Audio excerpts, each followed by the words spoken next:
delighted to be here, or not to be here, as the case may be. I have spoken several times in the past with you, and I've always enjoyed it, which is why I was happy to be invited to return. Since Jay's not able to give an introduction for me, I'll do a little bit of that for myself. I am a professor at the University of Chicago Law School. Before entering law school, I went to the University of Pennsylvania undergraduate. One of my classmates who I never met was Donald Trump. I don't say that proudly. And I then attended the University of Chicago Law School. I was a law clerk to Supreme Court Justice William J. Brennan Jr. In the court's 1972-73 term when the court decided Roe v. Wade. And then I came back to Chicago and joined the faculty, and I've been there now almost 50 years. And during that time, I've served as dean of the law school and as provost of the university. I also have had one experience in my career that is relevant to today's topic. In 2013, after Edward Snowden's leaks, President Barack Obama, who I had hired at the law school to be a lecturer when I was dean of the law school and was now president, asked me to join a commission he was appointed called the NSA Review Group. The purpose of which was to look into the situations that had occurred as a result of the Snowden leaks.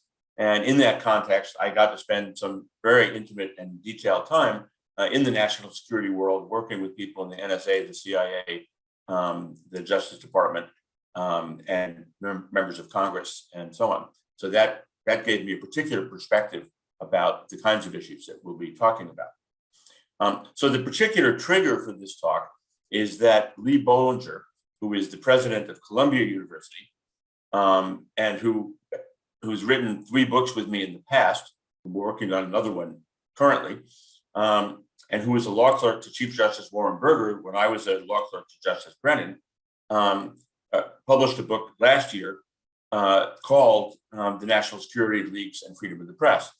And it was based upon the Pentagon Papers case, which was decided exactly 50 years ago. And I'll talk more about the book in a bit. So the New York Times of the United States, generally known as Pentagon Papers decision, the Supreme Court confronted a problem that is inherent in a democratic society that values freedom of expression, and in particular, the role of the press in challenging the truthfulness of claims by the government, especially in the realm of national security. On the other hand, as Justice Potter Stewart wrote in his opinion in the Pentagon Papers case, it is elementary that the maintenance of an effective national defense requires both confidentiality and secrecy. On the other hand, as described by Justice Hugo Black in his opinion of the case, the First Amendment protects the press so that it may bear the secrets of government and inform the people of the actions and decisions of their elected representatives. Our democracy, like all democracies, has confronted how to balance these competing interests, particularly when leaked information can be both potentially harmful to national security and at the same time valuable to public debate. So my book with Bollinger, published last year by Oxford University Press, included 16 essays written by a broad range of diverse authors, including, for example, the former director of the National Security Agency, the former director of the CIA, the current director of national intelligence, 2 Pulitzer Prize-winning journalists who specialize in national security issues, one with the New York Times and one with the Washington Post, and a range of highly distinguished legal scholars. The book focused on the 50th anniversary of the Supreme Court's decision in the Pentagon Papers case. So let's put all of this into context. Among the greatest achievements of the last century, one that stands out is the Supreme Court's evolution of an extensive jurisprudence defining the meaning of the First Amendment rights of freedom of speech and of the press. The constitutional language, Congress shall make no law abridging the freedom of speech or the press, was an essential part of the Bill of Rights, which was adopted in 1789. But it was not until 1919 that the Supreme Court first decided a case that gave it the opportunity to explore what those words actually mean. Now, it should be evident, if you think about it a bit, that the words are extraordinarily ambiguous. Congress shall make no law abridging the freedom of speech or of the press may sound clear and absolute. But if you think about it for a moment, the example Supreme Court case in 1919 about the First Amendment, that a person who falsely yells fire in a crowded theater can, of course, be punished. It was evident that it does not mean that Congress shall make no law abridging the freedom of speech or of the press. Surely that person can be punished. So the question is, how do you reconcile that with the apparently absolute language of the First Amendment? And the answer, of course, is even if Congress shall not abridge the freedom of speech, we have to figure out what the hell the freedom of speech is that may not be abridged. And that is not necessarily absolute, and it's not necessarily self-defining. And that has been a core challenge that the Supreme Court has faced over the past century.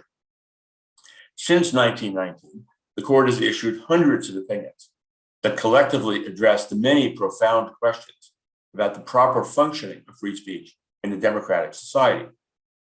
The resulting jurisprudence affords the rights of freedom of speech and press a degree of protection that is unique in world history.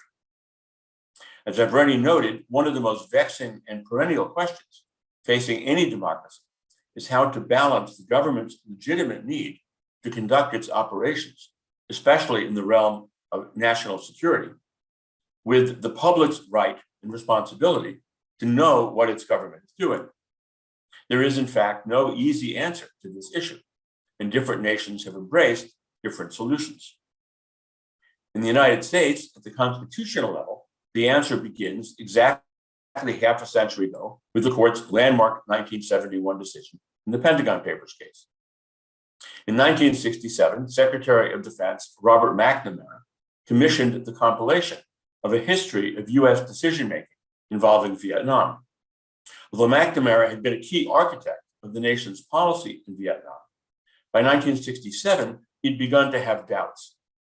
His objective in ordering the report was to bequeath to scholars in the future the raw material from which they might, sometime down the road, explore the nation's involvement with Vietnam. It took 2 years for those working on the secret project to complete the study, which turned out to be a work of 7,000 pages contained in 47 volumes of material. When McNamara later reviewed the report, he commented, quote, "You know, they could hang people for what's in there." The report, later to be known as the Pentagon Papers, revealed all sorts of dishonesty on the part of American officials and the United States government. In the spring of 1970, Daniel Ellsberg, an official in the Department of Defense, who earlier had strongly supported the Vietnam War, but now had turned against it, decided that it was important for the American people to learn what was in the Pentagon Papers. Over the course of several months, Ellsberg smuggled 7,000 pages out of the Pentagon, less than 100 pages per day, then brought them home and Xeroxed them, and returned the originals to the Pentagon the next day so that his actions, hopefully, would not be discovered. This was an extraordinarily difficult scheme, but after reviewing all 7,000 pages and deleting those that he thought could do real harm to the nation if they were made public, Ellsberg decided to turn them over to the New York Times. Upon receiving the Pentagon Papers, the leaders of the Times wondered what they'd gotten themselves into. A fierce debate developed within the Times about what to do with this information. For 3 months, the leaders of the Times read and analyzed the Pentagon Papers and struggled to grasp the significance of what they now had in their possession. On June 13th, the Times finally began publishing a 10-part series based upon the Pentagon Papers. 2 days after it began, though, the Nixon administration obtained a federal court order enjoining the Times from continuing to publish any material from the Pentagon Papers on the theory that the material posed a serious danger to the national security. When Ellsberg realized that the Times had stopped publishing from the Pentagon Papers, he then gave the papers to the Washington Post, which began its own publication of the material the next day. But it too was quickly enjoined by the federal courts from doing so. On June 30th, 1970, the Supreme Court, acting quickly, issued its opinion in the case, reflecting both the unprecedented nature of the case and the immediacy of the issue. Each of the 9 justices wrote an opinion. 6 justices concluded that the government had not met its heavy burden of showing sufficient justification for prohibiting the press from publishing the material. The court therefore ordered that the Times and the Post were free to resume their publication of the Pentagon Papers. Justice Potter Stewart's opinion best captures the judgment of the court. We are asked, he wrote, to prevent the publication of material that the executive branch insists should not, in the national interest, be published.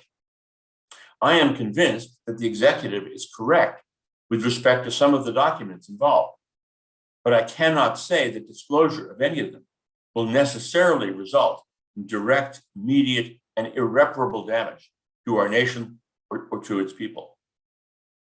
In short, the court concluded that even though the publication of some of the material would clearly do more harm than good, that in itself, even though the issue was national security, was not a sufficient reason to override the First Amendment right of the press to publish the material.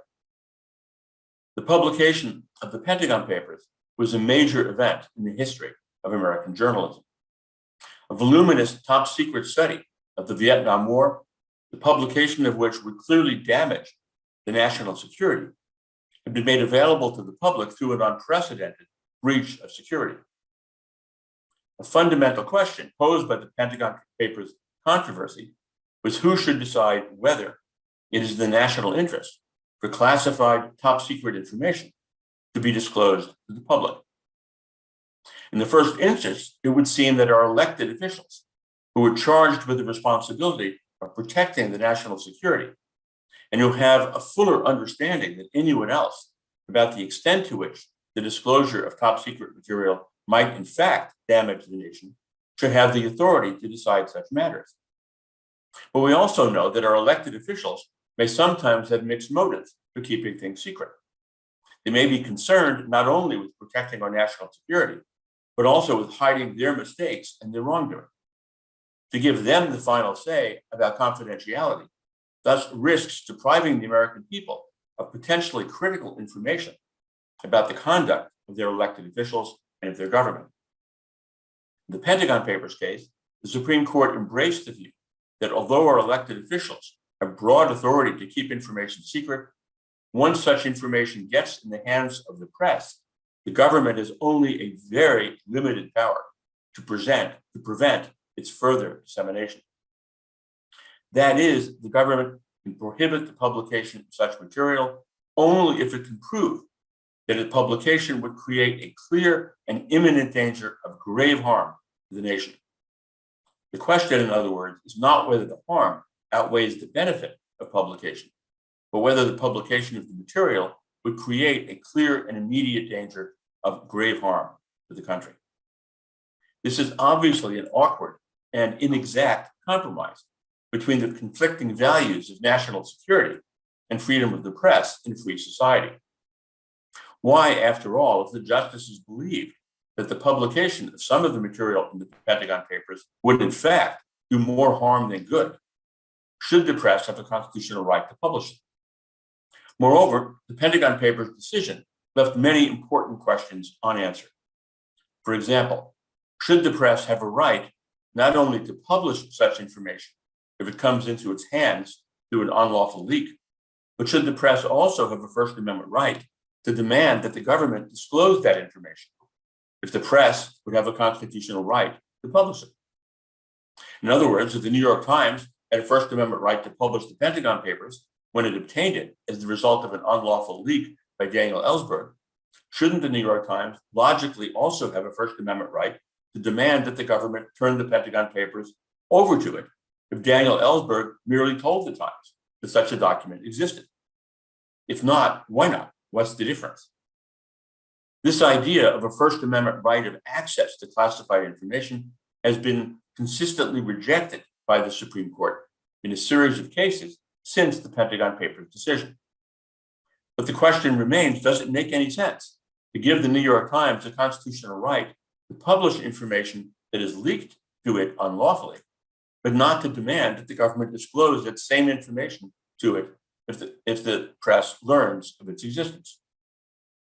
Another issue posed by the Pentagon Papers problem is whether government employees who leak classified information to the press should have a constitutional right to do so if the press has a constitutional right to publish the information. Over the years, this approach too has been rejected by the courts. Indeed, Daniel Ellsberg himself was prosecuted for leaking the Pentagon Papers to the media. But his prosecution was ultimately dismissed, not because he had a constitutional right to do what he did, but because officials of the Nixon administration unlawfully broke into his psychiatrist's office to gather information about him. That was deemed sufficiently unlawful to forego the prosecution. But other than that, he presumably would have been convicted and sent to prison for years. But if the press has a constitutional right to publish the information leaked to it by Ellsberg, why shouldn't the government employee have a First Amendment right to turn the information over to the press? Does that distinction make any sense? So the current state of the law, stated simply, is as follows. Because the government often needs to be able to operate in secret in order to protect the national security, it is under no constitutional obligation to publicly disclose classified information, even though public officials may have a strong bias towards being excessively secretive for a host of reasons, some of which are illegitimate. Under current law, there is no constitutionally based remedy for this problem. Leakers who hand over classified documents to the press can be prosecuted. On the other hand, the press that receives the unlawfully leaked documents, even though properly classified as national security secrets, may publish the information without suffering any legal consequence for doing so. One other wrinkle is worth noting. If a reporter knows that certain secret information exists, the publication of which would be protected by the First Amendment, does she have a constitutional right to pay a government employee to give her the documents so she can publish them? Or is such an action unlawful, even though the reporter would have a constitutional right to publish the information if she could get her hands on it? So this has been a system in the United States since the Pentagon Papers era. It is unique in all of the world. To some, it represents a system of utter chaos, with the government too vulnerable to the unauthorized and illegal actions of government employees who choose to take the fate of the nation into their own hands, and with an unelected press possessing the unrestrained authority to make profoundly important national security decisions that they are neither authorized nor equipped to make. Others, though, view the Pentagon Papers regime as consistent with the genius of the American system of checks and balances, and of dispersing power in circumstances in which the dangers of lodging full authority in any single entity are simply too great to risk. Uncertainty, they would argue, is sometimes the best strategy, and nowhere is that view better represented than in the strange, indeed weird balance created by the Pentagon Papers case.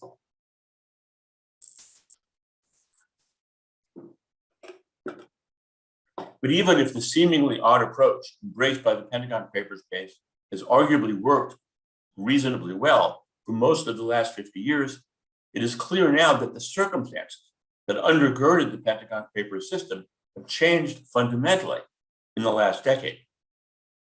This does not necessarily mean that a new way of balancing the interests is called for, but it does mean that reconsideration in light of new circumstances is both appropriate and necessary. One fundamental change over the years is that the risk of leaks has increased dramatically. The number of government employees and private contractors with access to top secret classified information has skyrocketed over the years as the national security concerns of the nation have grown. And the ability of leakers to disclose unprecedented amounts of potentially damaging information has escalated beyond anything Daniel Ellsberg could have contemplated. Using thumb drives, a leaker today can now easily copy, steal, remove, and disclose in just a few minutes 1,000 times the amount of material Ellsberg was able to sneak out of the Pentagon over several months. Moreover, the internet has significantly undermined the business model of the traditional press, like the New York Times and the Washington Post, and has opened the floodgates to would-be publishers of all kinds. While some of these publishers adhere to long-standing standards of journalistic practice, many do not. Today, pretty much any Tom, Dick, or Mary could post the Pentagon Papers online in just a few minutes without the responsible exercise of authority demonstrated by the Times and the Post. In short, the risks of both too much secrecy and too much disclosure are arguably very different now from what they were in 1971 and in the ensuing decades. In light of these changes, the question now before us is how should we address these issues in a world that is now quite different from the world when the Pentagon Papers case was decided? How, in other words, should we balance the legitimate needs of the government to operate in secret, especially in the realm of national security, against the equally legitimate needs of citizens to know what their government is doing? On the one hand, when power corrupts, as it frequently does, secrecy is often better. On the other hand, no one has elected the press, let alone users of the internet, to make critically important decisions for the nation. And the rush to publish and to disseminate, sometimes carelessly and for profit, may inflict lasting damage on a nation in peril. Supreme Court decisions, especially landmark decisions like Brown v. Board of Education, Roe v. Wade, and the Pentagon Papers case, often announce general legal principles without providing a lot of detail or answers to the many possible follow-up questions. And that was certainly true of the Pentagon Papers case. The multiple opinions in the case did cohere around the holding that courts cannot constitutionally prohibit the publication of purloined classified information, absent proof of a clear and present danger of grave and irreparable harm to the nation. But what was not said in the Pentagon Papers decision was in many ways as important as what was said. What kinds of potential harms to the nation constitute a clear and present danger? Does the degree of First Amendment protection apply only to relatively trustworthy entities like the New York Times and the Washington Post? Or does it apply to all publishers, including left and right-wing journals, to all citizens, to foreign publishers, to social media platforms, and so on? What rights, if any, should government employees have to disclose classified information to the press? Should the press have a constitutional right to instigate or to encourage such leaks without being held criminally responsible for their actions? And if members of the public want access to classified information and the government has it in its possession, should they have a First Amendment right to go to court to obtain a court order demanding its disclosure if they can prove that the public interest in having access to the information exceeds the government's interest in keeping it secret? As I've already noted, over time, this highly complex, exceedingly disorderly, often ambiguous, and just plain messy system has spawned an elaborate set of customs, practices, policies, and laws within this broad framework. And then, as I've noted, things change. The advent of computers, the digitization of information, and the presence of the internet, together with the increasingly perceived threats to national security following 9/11 and other developments on the international stage, have all contributed to an altered reality, including an exponential increase in secrecy and in the classification of information, thought to be even potentially dangerous to the national security. It has led to a much greater ability on the part of government employees and contractors to leak unprecedentedly large amounts of information, to the proliferation and unprecedented capacity of non-mainstream and often untrustworthy organizations to disclose massive amounts of leak information to worldwide audiences, and so on. All of these changes, as noted, have cast the Pentagon Papers regime in a new light and called into question its fundamental wisdom. Now, the modern version of the Pentagon Papers controversy was Edward Snowden's leak of classified information in 2013.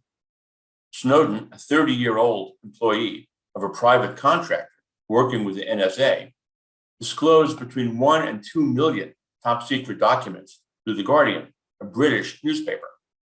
documents that he stole from the NSA using the thumb drive. The Snowden disclosures contained highly sensitive NSA information that revealed secret methods the NSA used to gain information about foreign agencies and spies, as well as terrorist organizations. In 2015, NSA Director Michael Rogers reported that Snowden's disclosures had a material impact on the NSA's ability to detect terrorist activities worldwide. After leaking the documents, but before they were publicly disclosed, Snowden flew to Hong Kong, and after federal authorities filed criminal charges against him, he fled to Russia, where he was given asylum by Vladimir Putin, and where he remains to this day. Perhaps the most important upshot of the essays in my book with Lee Bollinger is the overall judgment from a wide range of people with very different experiences and perspectives that it is simply too early to call for the abandonment of the system that we have created and lived with for half a century. There are myriad reforms that could be instituted, arguably to improve the system, to reduce the risks of bad things happening, and to increase the flow of valuable information to the public. But while there are major overhauls that one might consider, for example, empowering the courts to strike the balance on a case-by-case basis between secrecy and disclosure, we are not yet at a point in history where we can be confident that we will be better off by radically transforming the Pentagon paper system than by simply maintaining its central premises and cautiously reforming what now exists. But the essays in the book reveal most profoundly that although each community of participants in the system, from journalists to national security officials, is wary of the other and worried about the risks, they are most attentive to and responsible to avoiding either too much secrecy or too much disclosure, and are always suspicious about possible bad motives and bad judgments affecting our national decisions and our national security. At the end of the day, they all seem to believe that the current system has worked reasonably, surprisingly well, even though they think it can be made to work better, but with differences over what work better means in practice. But despite those differences, it was a profoundly and surprising collective judgment. And yet we are left with a central conundrum, one that the Supreme Court will have to confront in the decades to come. The court has traditionally indicated that it is reluctant to be in the position of overseeing the government's judgments about the importance of secrecy in the realm of national security. In short, the court lacks both experience in dealing with such matters and access to the complex considerations involved in these controversies. Thus,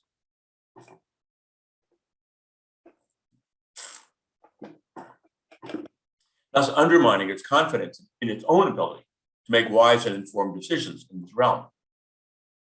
Moreover, the court has been understandably reluctant to create a special set of First Amendment rights for the press to demand classified information from the government because of the daunting challenge of defining, as a constitutional matter, who is or is not the press.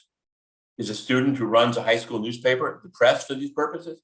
Is a person who has a Facebook page the press for these purposes? The court has wanted to avoid having to make those decisions. But if you were to give the press special access, you'd have to decide who the press is.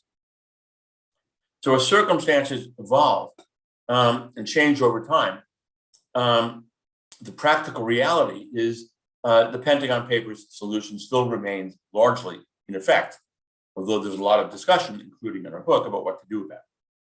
But the plain and simple fact is there's not yet a good and solid and widely shared answer to the question of how do we improve this. And it's long been recognized that experience more than logic has defined the course of the law. And we'll only know the true magnitude of the risk we face as actual crises and cases arise. One of the most important elements of wise constitutional decision-making is time.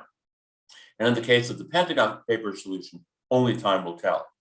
Now, in my book with Lee Bollinger, we not only included 16 superb essays, but we also convened what we called a commission consisting of 7 experts, including Eric Holder, the former Attorney General of the United States, John Brennan, the former director of the Central Intelligence Agency, several highly respected journalists, and Lee Bollinger and myself. And the commission wrestled with these issues and wrote a brief unanimous report, making a series of recommendations for the future based largely upon the essays in the volume and our own experiences and judgment. Among those recommendations were the following. And one thing you'll see is they're fairly modest. First, we recommend to limit the overclassification that goes on in government by requiring government officials who classify information specifically to explain in writing, when they do so, why they think the particular document or information that they are classifying as top secret would in fact damage the national security if it was classified. Right now, the reality is government employees and contractors have a strong incentive to overclassify. If they underclassify and the information is made public and it turns out it really harms the national security, they've done a disaster. If they overclassify, nobody knows because it never gets public. Requiring them to specify precisely why they think the disclosure of the information would damage national security is a way of focusing their attention more specifically on that and allowing their superiors to review the logic of their reasoning. Second, we recommend to impose sanctions on government employees who willfully or knowingly overclassify information in order to conceal violations of law or inefficiency, if their purpose is specifically to hide something from the public that shouldn't be hidden. Third, we recommend to permit government employees and contractors anonymously to challenge the classification of information that they think should not have been classified. So if Daniel Ellsberg thought that the Pentagon paper should not have been classified in this scheme, he would be able to go to a board that consisted of neutral and detached individuals and present the information to them anonymously. So nobody would look at him as a distrustful person, and they would make an independent judgment whether or not the information in fact should be made public. So that would facilitate the process of challenging overclassification. Fourth, to allow leakers to mitigate their punishment if they can prove that the information they leaked was in fact inappropriately classified. So even though it's still illegal to leak classified information, even if it was inappropriately classified, this would suggest that in sentencing someone, that should be a factor that must be taken into account. And finally, we recommended to allow journalists to solicit leaks by government employees to be punished for their actions only if it can be proved that they specifically intended to harm the national security. This is meant to deal with situations where a reporter doesn't bribe an official, that's a crime independently, but rather goes to a government official and says, gee, I heard somebody told me about the Pentagon papers. Do you know about them? And the person who works in national security says, yeah, I know about them. And he says, gee, don't you think it would be a good idea to make them public? It would be great for the public to have access to this information. There's apparently a lot of important information in there for the public. And in effect, to try to persuade the leaker to engage in illegal conduct. And this recommendation would allow them to be punished for their actions only if it can be proved that they specifically intended to harm the national security. So these are just 5 of many more recommendations that we make, but they give a sense of both the unanimous judgment that changes should be made to improve the system, but also that the recommendations are relatively modest in scope, leaving the overall scope of the Pentagon Papers regime largely intact. In short, the Pentagon Papers puzzle remains a continuing and serious challenge for the future. And with that, I will stop and welcome any questions that people may have. Thank you. Thanks so much. I see Jay is with us. I don't know if you had a few comments, if you wanted to unmute Jay Goldman. Not sure if you're able to. Yeah, I can unmute. Oh, that's Thank great. you. Welcome. Hi, Jay. Good to see Jeff, you. I'm sorry that I wasn't in at the beginning, but I had trouble getting in. Thank you so much. You can introduce me now if you like. I'll give you another chance. I'll invite you back again, and then I'll really do an introduction. Thank you so much. It was very interesting. I missed the very beginning, but why would government employees overclassify? What reason? The primary reason would be, as I said near the end, that if they underclassify and they authorize the release of information that actually does damage the national security, not only will they get fired, but they will be demonized as someone who did something that had a serious harm to the nation. And so the personal incentive they have is to be careful and safe for their own self-interest, and therefore to overclassify information. The second reason may simply be that they believe that the risk of disclosure is much greater than the risk of non-disclosure. And if they have any doubts at all about whether disclosure might harm the national security, the safe thing to do is to protect the national security. Well, So I think for both of those reasons, it is perfectly logical for people operating in the national security world to be very cautious about ever underclassifying information, and therefore, by definition, to be inclined to overclassify information.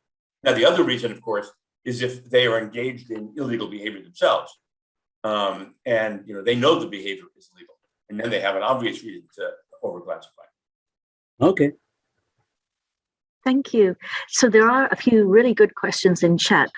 So I'll just read them in the order that they came. Some of them, of course, you've covered a little bit, but I'll just read them anyway. Given your understanding of the Supreme Court and its current more conservative makeup, how do you feel the High Court is viewing the conflict between personal privacy and the nation's right to know? That was quite early on from Ron.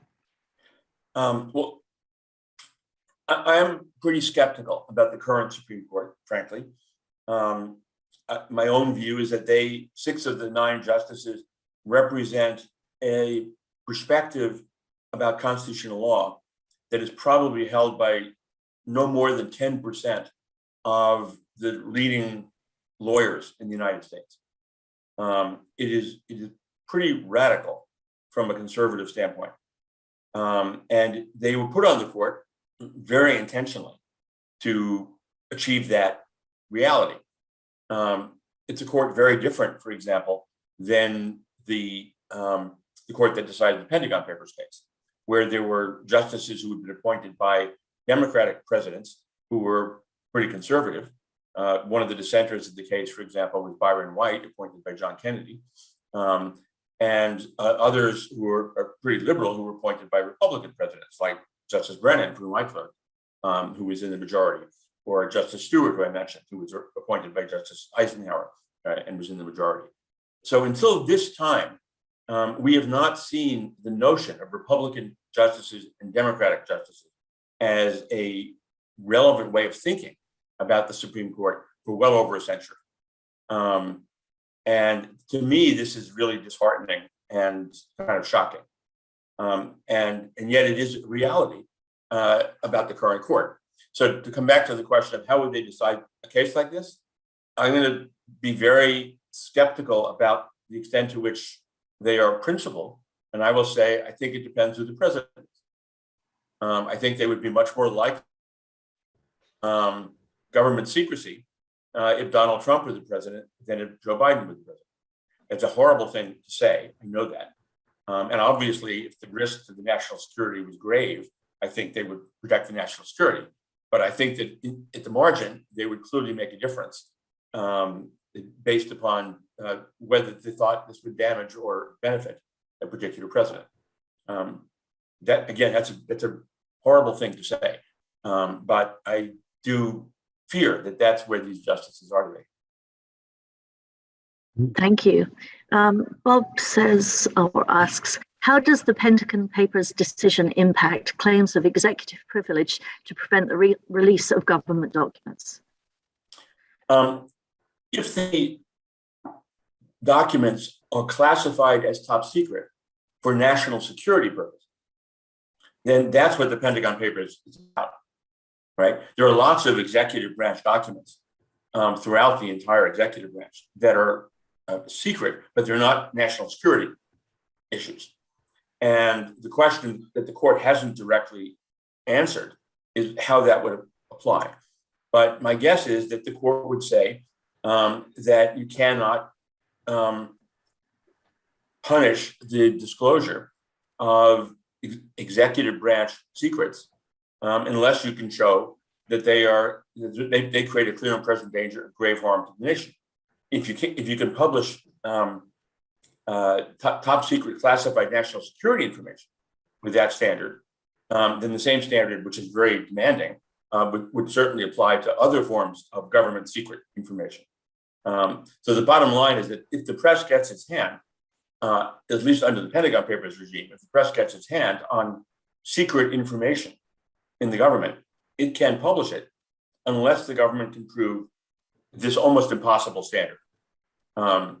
So an example of what that standard might be is suppose that in the Pentagon Papers, and this is a hypothetical, suppose that in the Pentagon Papers, it included the names of 75 North Vietnamese individuals who were working as spies for the United States during the Vietnam War. And the publication of that information would almost surely lead A, to the capture and execution of those individuals, and B, to the possibility of the government persuading any other North Vietnamese individuals to be willing to be spies for us. And so that the question there would be, does that meet the standard of the Pentagon Papers case? Now, since enunciating this standard, the Supreme Court has never, ever found a case where the harm presented by the government satisfies that standard. So we don't know what it would be. But my hypothetical, and you can come up with lots of others where this is an immediate risk of nuclear explosion, for example, or things like that. But the court's pretty demanding about this. But my hypothetical about the identities of the North Vietnamese spies who are working for us would be an example. The kinds of harms that Pentagon Papers itself revealed, or information it revealed that caused harm. An example was that several nations in that area were secretly allowing the United States to use its military bases or their air bases for our airplanes to bomb North Vietnam. But this was done in secret because those nations did not want it known that they were cooperating with us. And if that information was disclosed, then those nations, A, would stop allowing us to continue to do this, and presumably would turn against us because, and other nations would not trust us in the future. So that's an example of the kind of information that arguably was in the Pentagon Papers, but which the Times and the Post didn't publish. Jim, asked this fairly early on as well. What is the legal difference between Snowden's release of NASA data and Ellsberg's release of the Pentagon Papers? There's no legal difference. Snowden clearly violated the law in the same way that Ellsberg did. And the argument that is made by defenders of Snowden is twofold.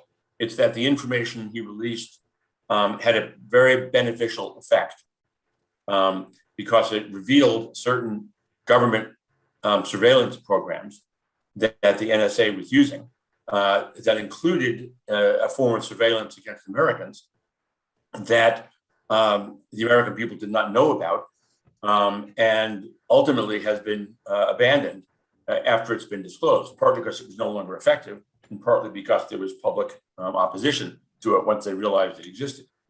So one argument that Snowden's defenders make is that he released information that about programs which they believe were illegitimate. I can actually say that having gone into the NSA world, as I said earlier, with Obama, I came away with the sense that those programs were complicated, that they did not invade individual privacy nearly as much as people were led to believe when it was released, but they also didn't have much value, in fact, in terms of preventing actual terrorist attacks. So, but in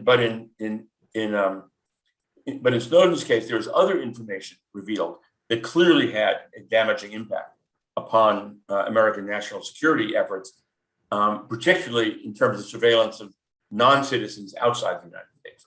And the media, for the most part, chose to ignore all that. So people tend to think that what Snowden did was simply positive.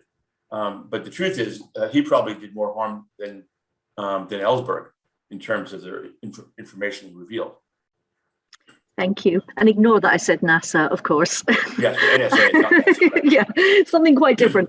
Anyway, Donna comments, I'm astounded by the fact that our government employs so many individual independent contractors to handle sensitive material. And she asks, how long has this been going on, and should it? It began in the years after the Pentagon Papers. It began mainly because it was very difficult for the government to hire, effectively to hire as many people as they needed. There are now, and I'm not sure this is the right number, but it's close. There are now something like 5 million individuals with access to top secret information. 3 million of them approximately are private contract. Particularly after 9/11, the government recognized the need to vastly expand our national intelligence operations to avoid further attacks like that. And hiring, and for the government to hire an extra 2 to 3 million individuals quickly was just not realistic. And so they began making contract deals with private organizations. And then they screened the individuals to determine whether they deserved national security ratings. But the reality is they have much less control over those people. And there's a lot greater risk that they will commit leaks than the people in the NSA. Yeah. So Mark says or asks, what are the distinctions between the proposed review of documents and the existing whistleblower process? So right now, potential whistleblowers do not have a opportunity, at least this was true 2 years ago, I assume it's still the case, do not have an opportunity anonymously to go to an independent entity and make the argument that this material should be disclosed because the value to the public far outweighs any possible harm to the nation. And so that simply does not exist. And whistleblowers who reveal illegal action by government officials. So whistleblower is an ambiguous phrase. So a whistleblower could be someone, for example, who reveals the fact that a senator took a bribe. Right, that's a whistleblower. But there's no national security there. And the whistleblower would be protected in that situation. The point is, the term whistleblower covers a wide range of people. So some people would say that Ellsberg and Snowden were whistleblowers, and others would define that term as applying only to people who reveal an illegal, not national security information, where it's legal to reveal the information, but doing so could cost them their job and so on. So the classic example of that is, as I said, someone who reveals that the person they work for in the Congress or whatever took a bribe.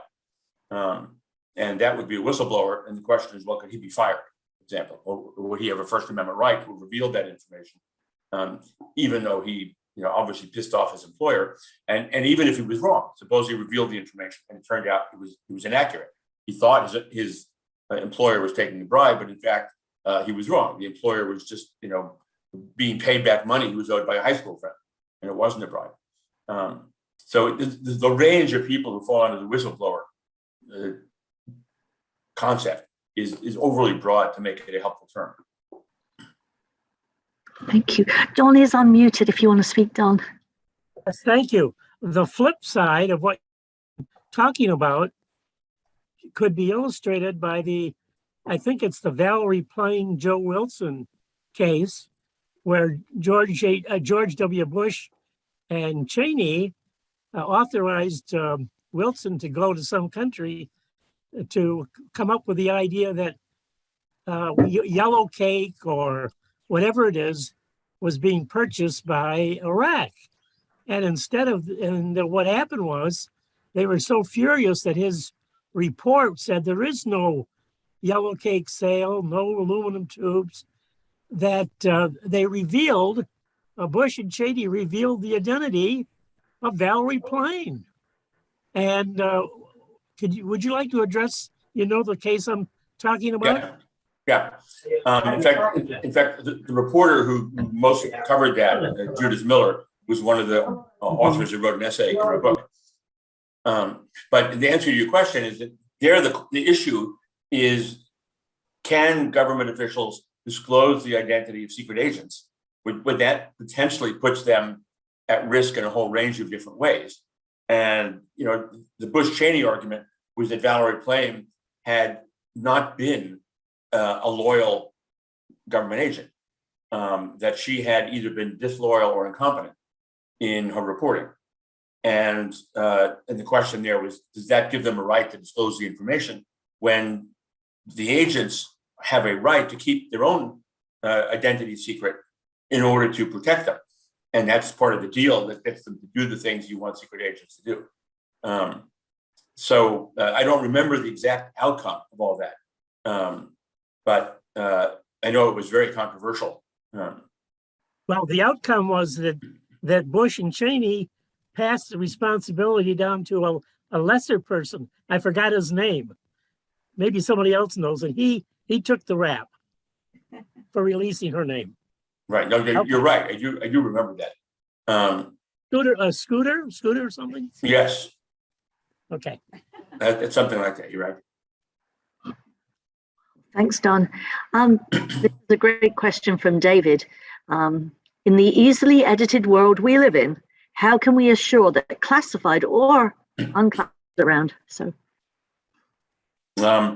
great question. We obviously can't be sure about that, of course. And not only classified information altered, but is making up what somebody says, what's classified information from scratch. And you know, this is a perfect example of the fake news situation. And the question is, can you punish someone, right, who publishes a lie claiming that what he's revealing is national security information that they obtained through a leak from the NSA or whatever, but they made it all up and it's false. The interesting question here is that the Supreme Court has taken the view that even intentionally false information cannot be punished consistent with the First Amendment unless it presents a serious harm. And in this hypothetical, if the publication of this false information demonstrably created a serious harm to the nation, then the person could be punished for doing that. Now, finding out who did it is, of course, not so easy in the world of social media. And you know, one of the complications is that it's so easy now to produce fake news and to do it in a way that is very hard to find out who actually produced it in the first place. Although I would guess that the NSA would be pretty good at figuring that out if they really wanted to. But the answer is, if you put out fake national security news, you could not be punished unless the government can prove that it did substantial harm and it was intended to do that. So if it was put out as a joke, you couldn't be punished. But if the government can prove that you intended to harm the national security and it substantially harmed the national security, whatever that means, then you could be punished for doing that. thank you. So a few people have said it was Scooter Libby who was convicted and then subsequently pardoned. Ron, I can unmute you if you want to ask that last question, or I can read it aloud again.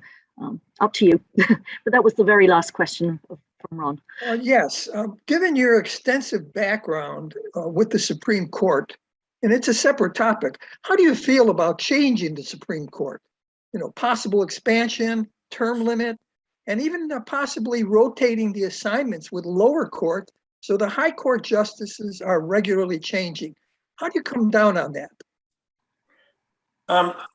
My own view is that the Supreme Court overall, over the last 60, 70 years, has done, on balance, a pretty good job in meeting its responsibilities. My view of that, by the way, is that the reason we have a Supreme Court to interpret the Constitution is basically twofold. One is the recognition, which the framers fully understood, that democracies are imperfect, and that there are two ways in which that's true and problematic. One is that majorities will often disregard the interests of minorities and either aggressively discriminate and disadvantage them, or simply be indifferent to the fact that laws that they enact are having a severe and unfair effect on minorities.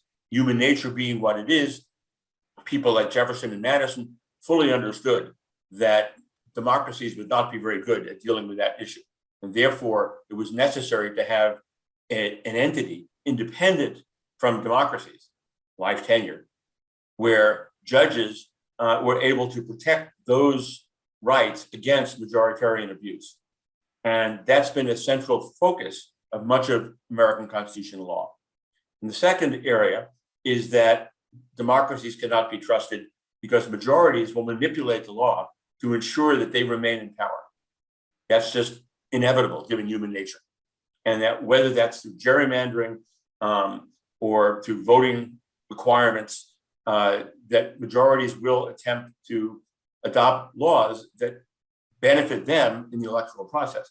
And I think that until now, the court has done a reasonably good job at addressing both of those core concerns. And if you imagine what our country would look like today without a Supreme Court, in terms of those two problems, we'd be a very different country. Many of the things that have happened, many of the reforms that have happened in our country over the last 70 years, whether it's about race, or it's about gender, or it's about sexual orientation, or it's about religious freedom, or it's about voting rights, would not be here if it was not for the Supreme Court. On the other hand, so the change. The problem with change is that if change is made for clearly partisan reasons, that undermines the entire credibility of the court as an institution and invites ongoing partisan change in the future and destroys the whole point of an independent and non-partisan Supreme Court. So if we were thinking about change, either in terms of increasing the size of the court or in terms of life tenure, what I would want to say is we can only do that if we adopt a law that does not come into play until 25 years from now. So we don't know who's going to be the beneficiary, whether Republicans or Democrats, conservatives or liberals, only if we think it is in fact a good policy to have the court function better over time. And that's not the driving force right now. The driving force right now, unfortunately, but understandably, is a concern about the makeup of the court and how it got that way, and Mitch McConnell and so on. So in my view, if you correct the current situation by adding more justices so the Democrats can have the majority, you're then inviting the next time the Republicans have control of the House, the Senate, and the White House, that they will add 3 more seats. And they'll not have a majority. And that just completely destroys the court. But the problem that we face now is we have, in my view, a highly illegitimate Supreme Court in terms of the makeup of the court. And that's just deeply troubling. And I don't think there's an obvious solution to it that won't, in the long run, create more problems than it solves. Thank you. Thank you. Well, I just want to thank you for a wonderful program. Jay, do you have any comments before we go on with the business meeting? Well, the questions that were posed were amazing. And I think really spoke to the knowledge of the group. And I thank you again very much. And I'm going to invite you back again. Well, as I've already demonstrated, I'm happy to do this. And the questions were terrific, and I really appreciate it. And have a good business meeting. I hope business is good. Thank you so much. Take care. Bye-bye. Bye-bye.